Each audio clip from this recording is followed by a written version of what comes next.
Hello friends, welcome to radical classes, जो आपका खुद का अपना चैनल है। आज हम बात करने वाले इस वीडियो में स्ट्रिंग्स के बारे में। देखिए, स्ट्रिंग एक बहुत ही इंपॉर्टेंट टॉपिक है जावा का। तो यहाँ पर हम बात करेंगे स्ट्रिंग्स के फंक्शन के बारे में। इससे पहली क्लासेस में हमने डिस्कस किया है स्ट्रिंग से कुछ फंक्शन। तो यहाँ पर हमारे पास एक फंक्शन है, इसको बोलते हैं compare to function. So compare to function क्या काम करता है आपके पास? जैसे आपके पास एक फंक्शन होता है इक्वल्स। इससे पहले क्लास में हमने पढ़ा था इक्वल्स फंक्शन। इक्वल फंक्शन क्या करता है? दो स्ट्रिंग को कंपेयर करता है ये भी, बट ये कंपेयर करता है लेक्सोग्राफिकली। दैट मीन्स अगर हमारे पास एक स्ट्रिंग है अमित, ठीक, और एक दूसरी स्ट्रिंग हमारे पास है, दोनों की दोनों स्ट्रिंग हमारे पास क्या है? अपर केस और लोअर केस में। इस केस में क्या होगा? अगर मुझे यहां पर कंपेयर करना है इन दोनों को, तो अगर आपके पास ये स्ट्रिंग S1 है, ये स्ट्रिंग S2 है, तो हमने लिखा S1 डॉट इक्वल्स S2। तो अब दोनों की दोनों स्ट्रिंग यहाँ पर क्या है? अलग अलग है। तो इस केस में आपके पास, ध्यान रखिएगा, इस केस में आपके पास बूलियन वैल्यू आती है। Will get a Boolean value in this case. But in compare function हमारे पास जो रिटर्न टाइप होता है वो होता है आपके पास इंटीजर वैल्यू। अब देखिए, इंटीजर वैल्यू इसलिए आएगी आपके पास बिकॉज हम लोग दो स्ट्रिंग को कंपेयर कर रहे हैं depending on their ASCII value, difference of the ASCII value. So यहाँ पर एक एग्जाम्पल देखते हैं हम लोग। अगर हमारे पास एक स्ट्रिंग है S1, उसमें लिखा हमने baby, then we have string S2 is equal to, again हमने इस स्ट्रिंग के अंदर लिखा हुआ है बेबी लिखा हुआ है। ये दो स्ट्रिंग हमारे पास। हम इसके ऊपर कंपेयर टू फंक्शन लगाते हैं, तो यहां पर लिखा हमने that is integer p is equal to, अब क्योंकि ये फंक्शन क्या रिटर्न करेगा? It will return integer value, इसलिए मैं यहां पर इंटीजर लिखा हुआ है। So integer p is equal to S1 dot compare to S2। ये लगाया हमने यहां पर, फंक्शन लगाया कंपेयर टू फंक्शन। सो अगर हमें अब इंटीजर p की वैल्यू को हम प्रिंट करते हैं इस केस में, तो we are printing that is system dot out dot println, printing p। अब यहां पर क्या होगा? आपके पास जो पहले वाली स्ट्रिंग है और जो सेकंड वाली स्ट्रिंग है आपके पास, इन दोनों स्ट्रिंग के अंदर आस्के वैल्यू का डिफरेंस होगा। देखिए, आपके पास जो b है, b की जो आस्के वैल्यू होती है 66, यहाँ पर भी 66 है, ये दोनों माइनस हुए तो रिजल्ट आता है 0। अगेन आपके पास a है, a की आस्के वैल्यू होती है 65, यहाँ पर भी 65 है, तो क्या हुआ? इसमें से इसको माइनस किया, यू गेट 0। क्लियर? उसके बाद क्या करना है बेटा? आपके पास है b, देन वी है b की जो आस्के वैल्यू होती है 66 है, यहाँ पर भी 66 है, इनका कंपैरिजन हुआ, you get 0 here. Then your y, आपके पास y की जो वैल्यू होती है it is your 89, because capital A to Z हमारे पास जो वैल्यू होती है इट इज 65 टू 90, ये वैल्यू होती है हमारे पास। सो यहाँ पर क्या आपके पास 89 और 89 दोनों का डिफरेंस क्या हुआ? 0। तो इस केस में आप देखो, अगर हम आस्के वैल्यू के हिसाब से ऐड करते हैं तो हमारे पास जो आउटपुट होगा इसका वो होगा आपके पास 0। That means in compare to function if both the strings are identical, so आपके पास जो रिडंडेंट आएगा, जो रिजल्ट होगा दोनों स्ट्रिंग को कंपेयर करने के बाद, वो रिजल्ट होगा 0। बिकॉज पूरी की पूरी स्ट्रिंग के अंदर से, दोनों स्ट्रिंग के अंदर से जो आस्के वैल्यू का जो डिफरेंस है वो कितना है? 0 है। अब इसका वेरिएशन याद रखना है हमें। ये समझ गए इस चीज को, कॉन्सेप्ट को? अब देखिए आगे। इन केस अगर हमारे पास पहले वाले string, that is in case string 1 is greater than string 2, okay, that is अगर हमारे पास हमने डिक्लेयर किया string S1 is equal to baby,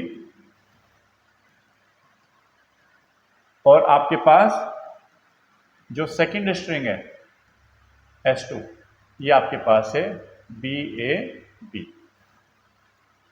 देखो, पहले वाली जो स्ट्रिंग है उसके अंदर कितने? 4 कैरेक्टर हैं।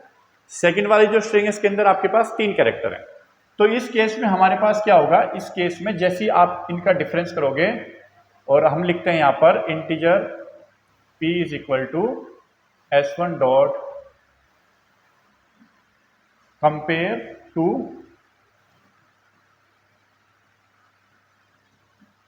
S2, ये लिखा हमने। तो पहले वाली स्ट्रिंग में क्या हुआ, कैरेक्टर बचे हुए, लेकिन सेकंड वाली स्ट्रिंग के अंदर कैरेक्टर क्या हुआ, माइनस हो गए। तो इस केस में यू विल गेट p की value will be greater than 0। ये बात याद रखनी है। In case if first string has more characters than the second string, तो हमें यहाँ पर जो इंटीजर वैल्यू मिलेगी वो p की इंटीजर वैल्यू मिलेगी हमें, जिसकी वैल्यू होगी p should be greater than 0। Clear होगी बात। नाउ एक और वेरिएशन देखते हैं हम इस केस में। अगर आपके पास सेकंड वाली स्ट्रिंग के अंदर कैरेक्टर ज्यादा हो जाए और फर्स्ट वाली के अंदर कैरेक्टर कम हो जाए, तो third case is your case number 3, if the length of the string 2 is greater then length of the string 1। That is अगर आपके पास हम यहां पर एक कैरेक्टर और ऐड कर देते हैं। क्लियर होगी। Now if we have one character more, so अब इनको हम कंपेयर करते हैं। That is we are writing that is s1 dot compare to s2 and we are storing the value integer p is equal to this. Now when I'm printing the value of p, so इस case में हमारे पास क्या होगा, देखिए यहां पर comparison होगा पहले कैरेक्टर का पहले कैरेक्टर से, इसका दूसरे कैरेक्टर का डिफरेंस दूसरे कैरेक्टर से, थर्ड वाले का थर्ड से, फोर्थ का फोर्थ से। अब यहां पर कोई कैरेक्टर नहीं बचा, बट यहां पर स्टिल कैरेक्टर है। इस केस में आपके पास जो p की वैल्यू होगी it should be a negative value. Remember this, ये तीन केस है आपके पास। इन केस आपके पास क्या होगा, अगर आपके पास जो सेकंड वाली स्ट्रिंग है उसकी लेंथ फर्स्ट वाली स्ट्रिंग से ज्यादा होती है, तो उस केस में आपके पास you will get a negative value. अगर आपके पास पहले वाला केस है जिसके अंदर आपके पास क्या हुआ, पहले वाली स्ट्रिंग के अंदर ज्यादा कैरेक्टर है, सेकंड वाली के अंदर कम है, पॉजिटिव वैल्यू। और अगर आपके पास स्ट्रिंग आइडेंटिकल है तो p की वैल्यू 0 होंगी। ये तीन केस आपको याद रखने हैं। सो इक्वल्स मेथड और कंपेयर टू मेथड, इन दोनों में एक फर्क होता है कि एक आपके पास बुलियन वैल्यू देगा और जो सेकंड वाला फंक्शन है कंपेयर, ये आपको इंटीजर वैल्यू देगा। इसके ऊपर क्वेश्चन पूछे जाते हैं ऑब्जेक्टिव में कि what is the return type of the function compare to, so it is an integer value. Now अब हम नेक्स्ट फंक्शन देखते हैं। नेक्स्ट फंक्शन आपके पास equals ignore case.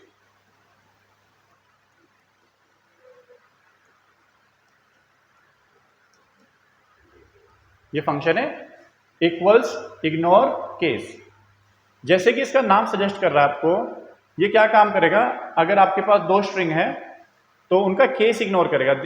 For example हमने यहां पर लिखा string s1 is equal to Java, यहां पर हमारे पास कॉम्बिनेशन है स्मॉल लेटर और कैपिटल लेटर का। उसके बाद हमने यहां पर लिखा string s2 is equal to Java, इसको अपर केस में लेते हैं पूरी स्ट्रिंग।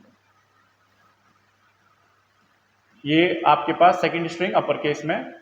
अब मुझे क्या करना है, इन दोनों को कंपेयर करना है। So if I am writing here that is system dot out dot println s1 dot equals ignore case and s2।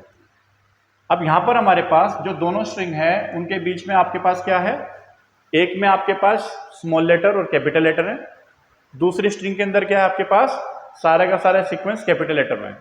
तो इस केस में क्या होगा, यहां पर जो केस होता है दैट इज अपर केस और lower case, upper case lower case. ये फंक्शन जो है आपके, सॉरी, ये जो अपर केस और लोअर केस है, ये स्ट्रिंग का फंक्शन क्या करेगा, इनको इग्नोर करता है और आपको स्ट्रिंग मैच करके देगा। तो इस केस में हम इसको मैच करेंगे तो will get a true here. क्या मिलेगा हमें, ट्रू।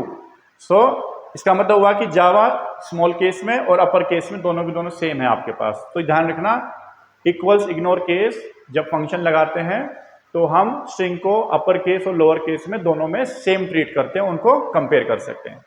इसके बाद अगला फंक्शन है फर्स्ट इंडेक्स ऑफ। पहले तो बात करते हैं इंडेक्स ऑफ। इंडेक्स ऑफ ये फंक्शन करेगा, this function will return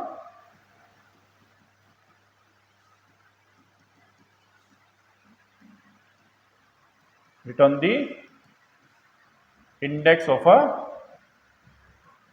given character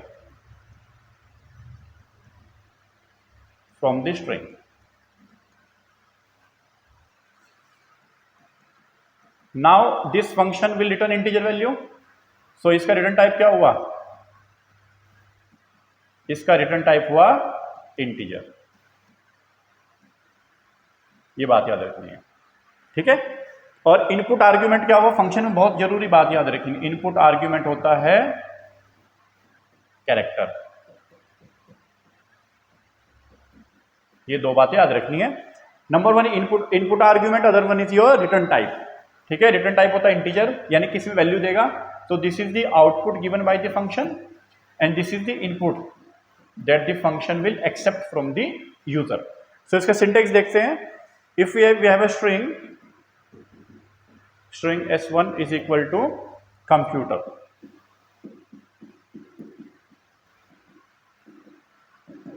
हमें क्या करना है, यहां पर हमें m कैरेक्टर का इंडेक्स चाहिए, यानी कि m कैरेक्टर कौन सी पोजीशन पे होगा। देखो पोजीशन के हिसाब से this is 0 1 2 3 4 5 6 and 7। So if want to find the position of the m character, so we should write here that is integer p is equal to s1 dot index of and write the character here. so यहाँ पर आपके पास क्या है, हमने character पास किया और अब आप इसकी वैल्यू को प्रिंट करते हो p की वैल्यू को, तो आपके पास जो आउटपुट आएगा, आउटपुट विल बी योर, देखो m कौन सी पोजीशन पे है, यहाँ पर सेकंड पोजीशन पे। सो इस तरह आपके पास क्या होगा, आपके पास कोई भी गिवन कैरेक्टर होगा, उस गिवन कैरेक्टर का आपके पास ये इंडेक्स देगा फ्रॉम द गिवन स्ट्रिंग। अब क्या हो सकता है, कुछ ऐसे स्ट्रिंग होंगी जिनके अंदर जो कैरेक्टर्स हैं वो मल्टीपल टाइम्स होंगे, यानी कि रिपीटिंग होंगे। तो रिपीटिंग के लिए हमने क्या किया, हमने इस फंक्शन को थोड़ा सा मॉडिफाई किया और इसमें दो फंक्शन बनाए हमने, उन दोनों फंक्शन के बारे में बात करते हैं। सो इंडेक्स ऑफ फंक्शन, इसमें से हमने दो फंक्शन बनाए हैं। पहला होता है फर्स्ट इंडेक्स ऑफ,